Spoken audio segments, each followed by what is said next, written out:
lang po tayo sa paborito talang serye on air,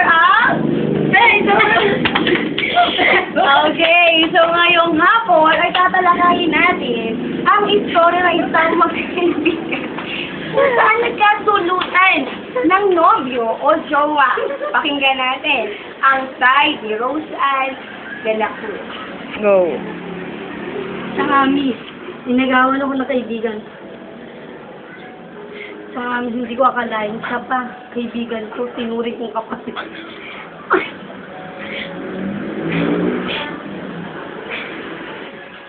Hindi ko alam sa amin. Kaibigan ko pa siya. Inago niya sa akin pa akong malamat. Alam niya naman yung siyang amin. Tinuri ko siyang kapatid, pero angat siya! Angat! Siyang amin. Hindi ko alam kung ano yung mararamdaman ko. Tinext po ako. Sa amin, hindi ko po alam kung ano po yung mararamdaman ko noon. Tinext po niya ako ng kumbaga parang sinasabi po niya na traitor po ako, taksis po ako. Sinasabi po niya na inaagaw po sa kanya yung naging boyfriend niya. Pero hindi naman po kasi, ex naman po niya, yun wala naman po kasalanan doon kung magkaibigan kami. Kasi naman po ex niya, yun wala na siyang karapatan sa amin. Yun po. Oh. At ngayon nga po mga kasawtawan, may ba nalaman ang istorya, ano na po tawagin? Ang nagre-reklamo, inagawan daw po noon ng kanyang kaibigan. Si mali! Ano ba kanina kaya? Okay na. Oh, 1, 2, 3, go. Away tayo! Sabi naman ito! Utok ko to na yan! Oh my God! Ha? Natayo. Si Ate Moni. Gumagawa kasi sa nila ni MP, bigla ka tumawag. Ay, mo lang ba? Oo. Okay. 1. Ito mo na maiba ko, guys, ni Miss Rose Ann. Simula po nung nag-second year college po siya. So, ilang taon na ngayon? Ay, first year college po pala. Okay, for now, bali ilang taon na? Bali, kumakatakta po siya ng 4 years po. Magpa-5 years na nakilala. So, saan mo naman nakilala itong si boyfriend ni Rose Ann? Bali po nakasama lang po ng isa sa party po ng classmate po na college po kami. Naloko ko lang po siya na mukha po akong pusa, gano'n. Isa ka muna, gwapo ba naman?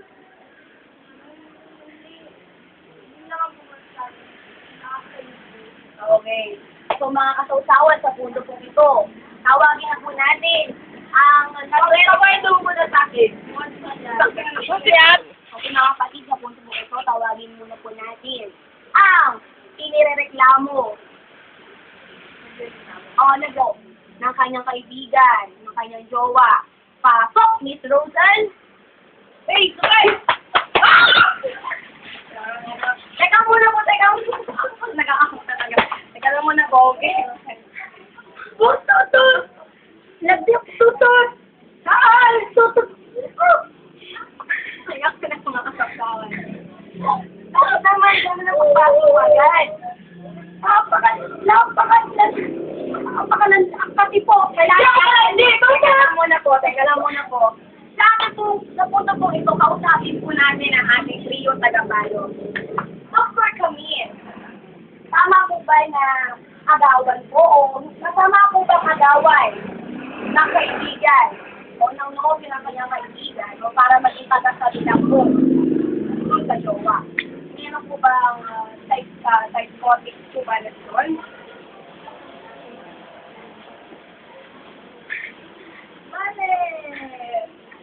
Miss Abby, wala na ng psychotic surveillance sa nagawang nobyo. Ang nangyari lang kasi parang misunderstanding sa dalawang magkaibigan. So, masusolusyonan pa yan. Okay, pero Dr. Camille, posible din po ba na umilig ang isang tao sa dalawa?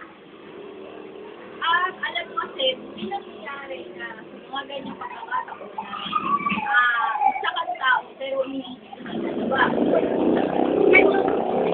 Yan yung people na kapag meron kang mahal na isa, mahal mo rin yung isa. So, ang nangyayari, nagkakaroon ng love triangle or nagkakaroon na ng dalawang minamahal ng isang tao lang. Okay? Salamat po, Dr. Camille. Now, balik po tayo sa ating ito, no? So, pumasok ka po Okay, so, nakita ko kumigalit. Nakwento po kasi ni Marisa ay nagkakilala lang daw sila o pinakilala mo raw yung boyfriend sa isang party. Oh, totoo yun! Totoo! So, yun yung okay. So, yung point pa na yun, nakaramdam ka na ng zero, so merong temptation na... Kita mo sa matay! Sinungaling! Nakuha ka na sa susunod! Puso-duso ka! Ay, nakuha po tayo, okay? O, sige po. Hayayin mo na po natin si magkwento. Miss Marisa, okay? O, sige po. Nung point po ba, nakaram na po ba na parang nag-flirt na siya? Yes. Nung point po ba? Talaga naman kitang-kita ka eh. Kitang-kita ka. Kitang-kita ka ng sibok. Ate, kakalis ka.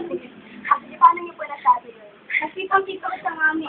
Kumakaganyan. Hindi yan totoo. Sinungaling ka. Kita-kita ng mga kamit na. Sandali lang po. Gaano po katotoo Miss Rose na bali-balita ayon sa aming na kayo daw po ay may boyfriend na at the same time may boyfriend pa daw po siya. Gaano po katotoo ito? Naku, hindi yan totoo. Isa lang po niya. Alam po yan. Alam po niya, yung katsalit niya, ang katipuna. Victoria! Nala, bakit ako maglalandi na? Alam ko na. Okay po, sandali lang po. Minamo na po tayo, ha? Sige po, kamali na po kasi tayo. Gaano rin po katotoo na may times daw po na nawawalan ka raw ng oras sa kanya. Hindi totoo yan. Sabang kailangan mo mag-selos na hindi naman kayo na. Ayun nga pala. Wala na raw kayo. Ilang mas na kayo wala? Matagal na rin sa mga ilang buwan. Siguro taon na. Okay, taon na. Oh, wow! Taon na pala. Eh, bakit ganyan po? Sa amin, kasi nangako siya. Okay? Yung pala, sa amin, ate. Okay, so parang sinasabi mo na okay lang mag-boyfriend yung ex mo, pero wag lang sa kaibigan mo. Yes, sa amin. Bakit? Kasi sa amin, alam mo yan, kaibigan. Kasi kung nakikita ko, at yung iba hindi ko makikita. May siya, makikita ko sa kaibigan. Para po ito, kausapin ulit natin si Dr. Camille. Dr. Camille, tama lang po ba yung ginagawang reaksyon ni Rose na kahit ilang taon na po nawala, ayaw pa rin na nakita maging matay boyfriend niya sa piling ng kaibigan niya, tama po ba yun? Pero kasi, yes, nangyayari ka sila. Asal na, boyfriend mo, ay tumatagal ng hindi kayo, ayaw mo pa rin sa maging masaya kasi nga, nakikita mo na, ikaw, malungkot ka, pero yung boyfriend mo, masaya. So, yung mga psychomatic na mga paniniwala at pag-ugali, pinapakita ni Miss Rose medyo natural din yun kasi kung talagang mahal na yung isang tao. Okay, so Dr. Camille, para bang sinasabi mo na meron ba rin puwang sa puso ni Miss Rose? Well, actually, kung pa sinabi niya na nangako yung boyfriend niya, so dun ko makikita na yung assessment niya bilang isang assessment, okay. Bilang isang girlfriend o ex-girlfriend, nandun pa rin yung pagmamahal niya kasi yung pangako, yun yung pinangahawakan Miss Rose. Okay. So, salamat po, Dr. Camille. So, nakikita po natin na grabe, malaking love si Rose.